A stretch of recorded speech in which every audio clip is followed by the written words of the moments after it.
Today we have a special guest with us, Arieal DeLotte. Welcome to the show, Arieal. Hi, how are you, Onnie? Doing good. I'm glad to have you here. Thank you for having me. So Arieal runs a motherhood blog to provide advice and solutions to the common issues that come along with being a parent. She believes in the importance of self-care, organization, and parenting tips to make the journey of motherhood more enjoyable. Her blog offers free self-help tools and printables to help readers put the tips she has provided into actionable steps. Today, Arieal and I will be diving into getting organized, and she'll be sharing some tips and strategies to help us all get started. Yes. So let's just, before we dive into organization, Okay. let's go back to your journey and how you got to be where you are today. So can you share with us what we didn't talk about in your bio about who makes you you? Okay, yes. So I am Arieal and I go by the name Mom of Taj. And the reason how I kind of ended up on this journey after becoming a mom of two toddlers who are 16 months or 17 months apart, I kind of started to lose it. Like I got so I dove so deep into motherhood that I really started to lose myself. I didn't know anything about self-care. I didn't have this village that everyone talked about because although I have a helping set of family and friends, we don't live near them. So it's just myself and my husband and the kids. And so therefore it was just us. And so being very active with two kids and alone, I just kind of started losing myself. And one day someone just kind of told me I look tired, and it kind of really resonated with me as to like, well, why do I look tired? I know I have kids, but I don't want to look how I feel, which was tired at the time. And then so I just started kind of reinventing myself, doing things more of what I wanted to do to get back to who I was. And then one day it just kind of hit me like, okay, you should start a blog, start documenting it, because that's what everybody talks about, right? The journey. So in order to kind of know where you were, you have to document it to see how far you come. So that's where I am today in trying to really build a community for moms so that we can all know that, we're on this journey together. And, if we share the information that we have, then we'll all be able to be better to ourselves, which ultimately will help us be better to our kids, our families, and loved ones. I love that. It's very similar, like feeling like lost and not having that identity anymore. And how you learn to like, well, what is it that I like? Like, who makes me me? And what can I start doing more of? And that's the thing that I think that some people don't talk about more of in motherhood. Like, you know that you're a mom and you know the kind of things that you're supposed to do. But in addition to that, what else am I supposed to do? Like, can I still do the things that I like to do? Because I'm considered a millennial mom. But what does that look like? Because for everybody, it doesn't look the same. So instead of having these definitions as to you're supposed to do this and this is how it's supposed to go, if you just share your journey, you'll find that other people are kind of in the same boat as you. Because everybody is not that aesthetically pleasing mom. Everybody is not that, just lay around and stay at home mom, or, you know what I'm saying? Not to say they stay at home. They're all put in a box. Like right. Everybody is either you're this or you're that, but there's so many things that's in between. And we don't talk about those other things. And there's a lot of us that are alike. And so, like, we get lost in the sauce. We get lost in the shuffle when we're trying to really figure out who are we besides, what everybody tell us that we're supposed to be. Right. And really taking back your identity. And, realizing like, yes, you're a mom and that's a role that you're in, but that doesn't mean that changes who you are. As you can still like what you like and do what you do and still be an amazing mom. Exactly. And not only like what you like, but redefine what you like, because once you become a mom, you might not like the same things that you liked before you were a mom, because your life is different. Now you're incorporating, maybe a spouse or a partner, you're incorporating kids, you're incorporating a job. There's so many things that change as we progress. And that's another thing, like having the ability to do that and saying, like, giving yourself the permission to do that, because we don't always do that. It's so hard for us to say, do what you want to do for you when you have kids. And that's kind of like the work that I got stuck in. It was like I was that mom to always want to have my kids together, because of course they're a reflection of you. So if people can see that they're good, then of course they're going to think I'm good, right? That's not always the case, because as we know, somebody told me I look tired. Yeah. And as they get older, it's like a good thing that like yeah. And the thing is it was surface level, because they can only see on the outside. But the thing is what we show on the outside is often how we're feeling on the inside. So although self-care has nothing to do with how you look, but it shows up a lot of times in how you look. Right. Arieal, you said a great thing about the giving yourself permission.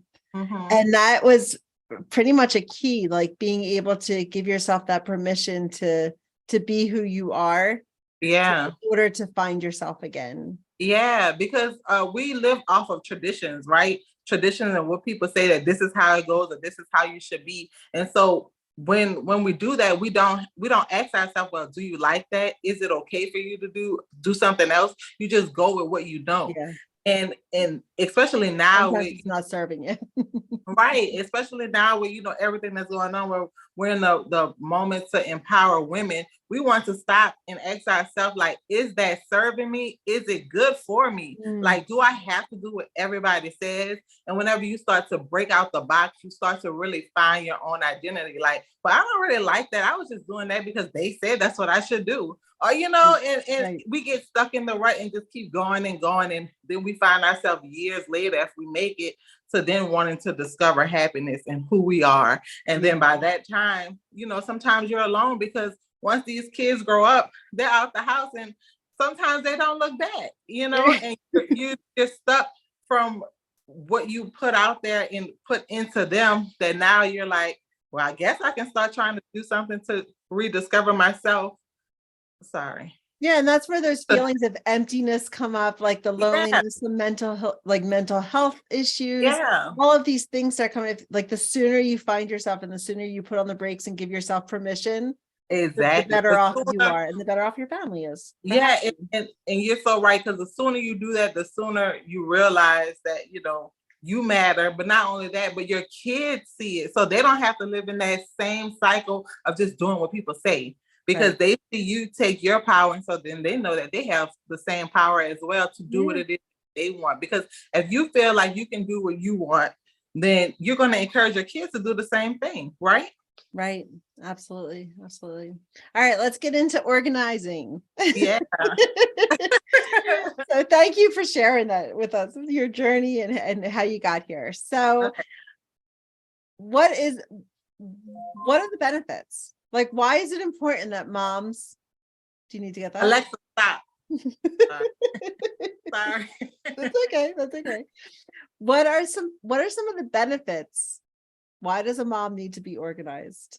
Let's just go. One of the things about organization is it really kind of allows you to de-stress, right? Because with moms, we're always worrying about, well, do I have this going on? I have this going on, and we're not organizing our thoughts. We don't have the time to compile what's a priority. And if you take the time to organize your life, you're taking time back and you're giving yourself time to do whatever it is that you want to do. Because oftentimes we have this going on with the kids, we have this going on with work, we have this going on with spouses and family, and then you just feel like you're pulled from which and every end. And so whenever you're organized, you're giving yourself the ability to schedule your life and taking back control or power. Right. And creating routines that basically flow with what you actually have going on. Right. Yeah. You know what you just said, like, I find that to be true. In fact, just a couple of weeks ago, like, that was I can't say it was a New Year resolution. I know this is going in March, but we're recording this right now, second week of January. And I didn't actually say, like, okay, my goal for the year is to get organized, but it was something like that was underlying, because I knew that it was going to help me maintain some of my sanity. Right. And being able to, like, figure out like, okay, what do I have control over? Because there's so many things, like you just mentioned, so many things that happen in our life, things like gears that are turning and plates that we're spinning that Right. are kind of unpredictable, that we don't have control over. And Right. so even when I'm working with clients, like I'll say, well, what do you have control over? And sometimes it might just be like our thoughts, or like, Right. and when what it sounds like you help people do is like get organized, like those thoughts and those things, and kind of regain control. Because when Right. that stuff is organized, then you're Right. able to spend time on those other things. Right. And now, like, there's things that we know that we have to do as moms, right? Or just as Yeah. people, like, you have to get the kids off to school, you have to go to work, you have to cook dinner. Those things are an everyday given, right? So if you take the time to organize and schedule it in a way that makes sense and kind of block it off into, it can be time blocks or it can be minutes, then you can see the time that you actually have available to dedicate to something else, which is a lot of times it could be ourselves, because that's what often goes neglected. We neglect ourselves because we feel like we don't have time. We have too many things going on. And a lot of times we put things on our plate that doesn't necessarily need to be there. So if you're looking at your life on a day-to-day basis, like, what do I have to do today? How can I organize it in a way that makes sense and that will not make me feel burnt out, that will not make me feel like I'm losing my mind, and will make me feel like I can have something that I can control? Although we know things happen and things are gonna, happen out of the ordinary. But if you have these things that are a constant and you have it organized in a routine way, then you can feel accomplished on a day-to-day basis by organizing it. So I have to ask you this. I just had a conversation about planners. What do you, and I'm assuming you plan, right? Like I'm assuming you have a planner. Now one thing is I do plan, but I don't really use a schedule, right? Okay. Because I base my life off of routine. So in the morning, I know I'm going to do these things. In the evening, I know I'm going to do these things. And so much so I have my kids on a routine that they expect to do certain things at certain times. So my life is just kind of like in an organized, routine, systematic, I guess, way. So where, like, I don't write everything down, but that is one thing with trying to formulate Taj things, which is, my business. I do need to get better at doing that, because there's things that's happening that I do need to be able to get control of and organize in a way that I'm able to tackle it on a day-to-day basis. Right. It helps you be able to make time for those other things. Right. And it gives me more, less of a scattered brain, because sometimes, you think of one thing and then you end up doing something totally different. And it was like, dang, I forgot what I was about to do. And so in trying to navigate into this, new world of social media, which is what I do, content creation, I do need to basically organize myself to where, like, hey, I'm doing this skit or I'm doing this blog or whatever, in order to put it out there in a timely manner. Because right now, being that is the beginning phases, I'm like, oh, well, they're not gonna miss it. But if I actually start to do those things now in a systematic way, then I'll be trained to where whenever they want it, they will get it. So it doesn't matter if today, is not, nobody's looking at it and it's still, fresh. Whenever they start to come over, I'll already be in a routine to, stay on. So trying to create like what you've done in your personal and those routines that like your kids are expecting, right? Like those routines, trying to now translate that into your business so that you have some of those routines in existence there. Yeah. So then that way you can work on those other things, knowing that those things are just going to be your automatic habits. Correct. Yeah. So so what you were just talking about was like where you're thinking like, okay, I got to do this. I got to do that. I always say like mom brain, right? Like we're thinking of everything else that we need to be doing, or like we kind of have that running list, and when it's so overwhelming, it can become crippling at that point, like where you just feel, and that's where like that overwhelm, that mom coming up. Yep. So when you are feeling so overwhelmed, where would you even start to get organized? Whenever I'm really feeling overwhelmed, in order for me to kind of get organized, I just have to take a minute and pause really and kind of think of a starting place. Because really that's usually what people always say, oh, I didn't follow a diet, or I didn't do this because I didn't know where to start. So Mhm. really always my go-to is like taking a break, a moment of silence, because my kids do go to daycare. So I do have time to where I have a lot of time to sit and think as to what is my next step, what is my next move, and how is it going to look? What's going to be the way to kind of gel all this together in order for me to move on to the next level, the next step? So you take a step back. Correct. Take a Take a step step back back. and pause. Break. Yeah, to overlook at what's going on and where do I need to develop a starting place. Yeah. So is that the advice that you would give to listeners, is to just take that break? Or Yeah, whenever trying to get organized, think of a starting place. yeah. Like, where do you need to start in order to get to the end goal? Like, what area of your life is the most important that you need to kind of start fixing up, that you need to kind of start cleaning up in order to move to the next step and the next goal? The So when starting it's, go ahead. Yeah, the starting place is going to always be the most important, because if you can create some type of realistic goals of where to start and accomplish that, then you'll feel accomplished enough to go to the next. So really seeing what area is most chaotic, what Yeah, area is feeling most overwhelming right, right right. now, and start. Right, overlooking, seeing which area is most chaotic, so that you can then start to declutter your thoughts. And when we say organized, it can be organizing your home, or it can be even organizing your thoughts. It's not one organization doesn't look necessarily, the same for everybody, because I Yeah. can be very organized in thoughts, but live in a chaotic environment, right? So Right. whatever type of organization you're looking for your life, I create these blogs and these tips basically so that you can kind of determine what area in your life needs to be organized, sort of say, in order so that you can start to create time to do more of what you want to do. Because if you can create some type of system, then you can find the time to then find a life outside of motherhood, which is what, oftentimes we lack. Yeah. Yeah. Which is what we need in order to find Right. ourselves. Yeah. Right. Exactly. Do you suggest, like, once you step back and you see, like, okay, what is feeling like really messy right now? Like what's not working for me? Mhm. And do you suggest that we kind of create like an ideal version, or like, how do you not feel overwhelmed? Like, I guess the question I'm asking is, do you then go to like your goals? Like what your ideal situation? Like, say the other week I was feeling very overwhelmed. And Mhm. one thing that I did was I sat down and I did write out like a schedule for the day, and like kind of like put like some margin in there, some blank spaces, but like kind of organize, like, well, what do I need to get done? What you were referring to earlier, like those things in the day that we just have to do. And putting those things in to kind of see that laid out. And then I created an ideal week for me, like what Right. that would look like.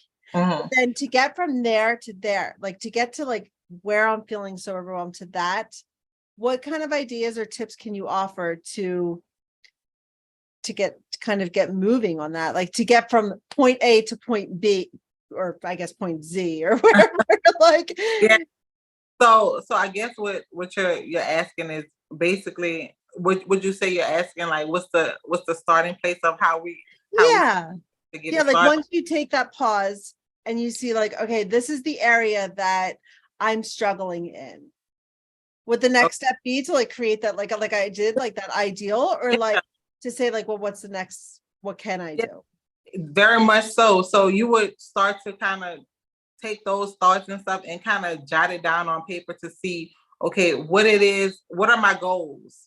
What are some of the action steps that I need to take in order to, get to that goal of organization? What are Okay. some of the things that I can actively do in order to make it achievable?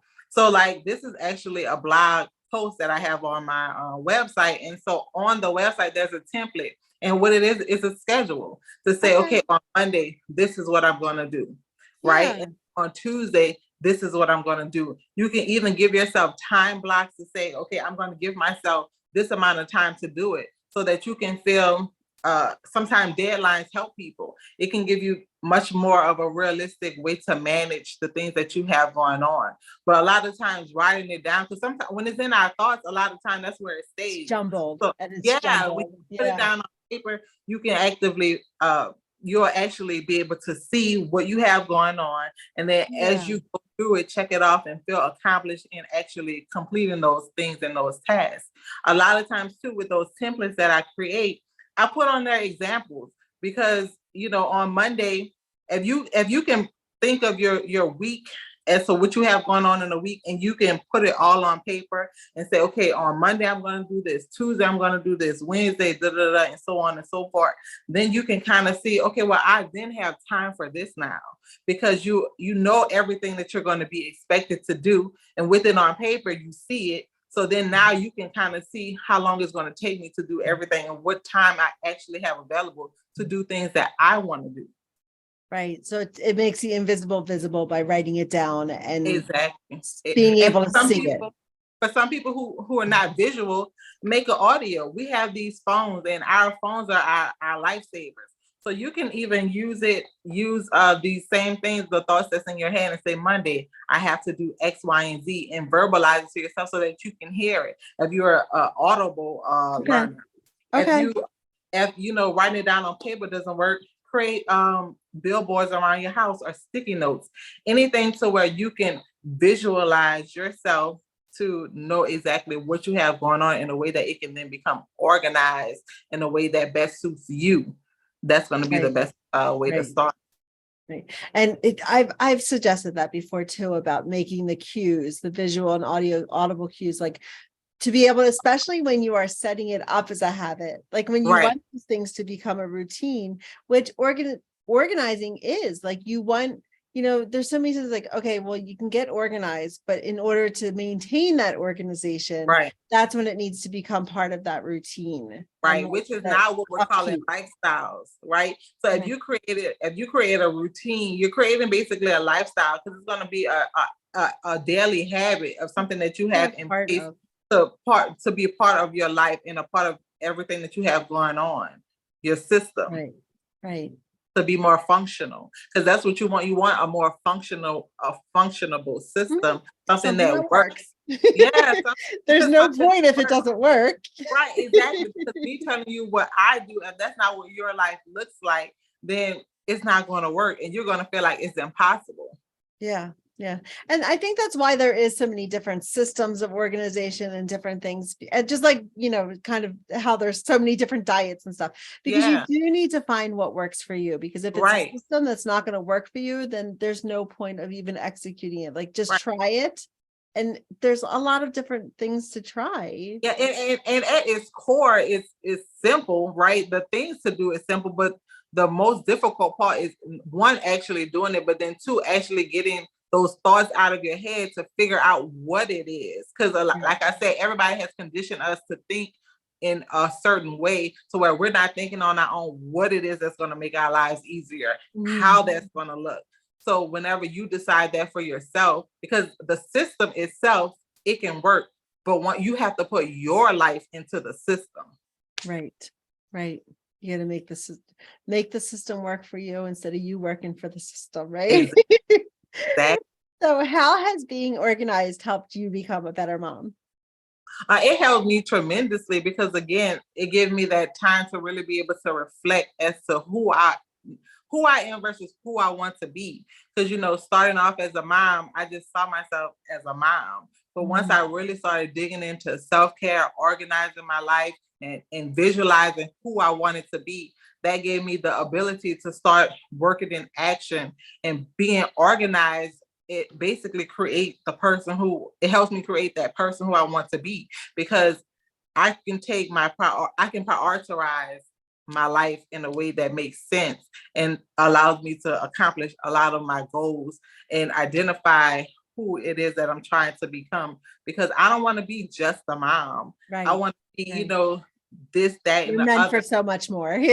Right, exactly. And so being organized, really, it creates the systems in order for me to manage my time, in order for me to spend the time that I need with my kids, with my family and everything else in an organized way to where I'm still able to know that at the end of the day, I have time for me because the systems that I have in place is organized my life in such a way that it works and it helps. It sounds like it provides the support or the foundation you need to be who you want to be. Correct. Correct. Yes. So since you've discovered self-care and all of that, let's go. And can you share with us, what is your go-to self-care practice? Okay, so I do a lot of things to self-care, and some of it is guilty pleasure, but that, self-care is, filling yourself back up. Mm-hmm. So one thing that I do like to journal how I'm feeling and get in tune with my emotions and the things that I have going on, because every day isn't going to always be a good day. So journaling how I feel, what I could do to feel better in some of my goals, that oftentimes help me with self-care. Another thing that I like to do is I like to binge watch my favorite shows. So sometimes I will put the phone down, I will act like my kids don't exist, and I will binge watch some of my favorite shows for like a day straight. What show are you watching now? Well, we just finished Manifest, and it was so hard to stop watching. It was like so addicting. So Manifest, that's on Netflix, and that's that I was watching. And in addition to that, another thing that I like to do is I like to do social media, because I am a content creator. I do find myself on social media a lot more than normal, and I follow motivational things. So for me, that's pouring into myself because it's encouraging, it's enlightening, and it helps me with my mindset to keep on pushing, because it's hard out here. It's hard It's hard being a mom. It's hard being a wife. It's hard being an employee. It's hard trying to become an entrepreneur. And so, me finding motivational things and things to reset my mindset, that helps me tremendously, because you see people who look like you, like they're in the struggle. You can relate. Yeah. Yeah, they're in the struggle. They're in the, in the same boat as you, of not knowing how this thing goes, but just rolling with it and encouraging you to keep going. And that's the importance of, these communities, because you can find someone that relates to what you're going through. Like I said, everything may not look exactly the same, but it's enough to know that somebody else in the same struggle boat as you, and that, hey, if they can get through it, you can get through it too. And you don't have to necessarily be a celebrity in order to know that it's possible to reach new heights. Yep. It feels good to feel like not so alone. Yeah, exactly. Yeah. And someone is touchable, that you can contact this person if you're going through something, or, you can email them or whatever, and someone is on the other end. Yeah. So do you enjoy reading? My next question is, what is a book that has greatly impacted your life, or that you could recommend to our listeners? I recommend How to Win Friends and Influence People. Okay. I really did enjoy that book. It's by Dale. It's a famous book. I should know. Yeah, it is. Let me see. I wrote it. Is it Corrigan or something? Cargill, I think his name is. Let me see. I just wrote. Oh wait, there it was. Yeah, Dale Cargill. Okay. Dale Carnegie. Dale Carnegie. Yeah, I do wear glasses, but I don't have one now. I do wear glasses. But How to Win Friends and Influence People. And I find that book to be good, because really it's about how you can relate to people, and how to basically, in order to get what you want, you have to give something. And so meeting people where they are in a strategic way to get what you want, but also giving them what they need. Yeah. So relationships. Yeah. Well, relationships with just everyday people. Okay. And then finally, where can listeners find you?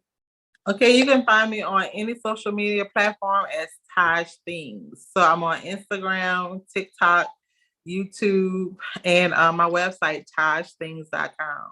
All right. And I'm going to put all of Arieal's things in the show notes or in the comments of today's episode. Thank you so much for joining us and sharing with us all about organization. Thank you so much.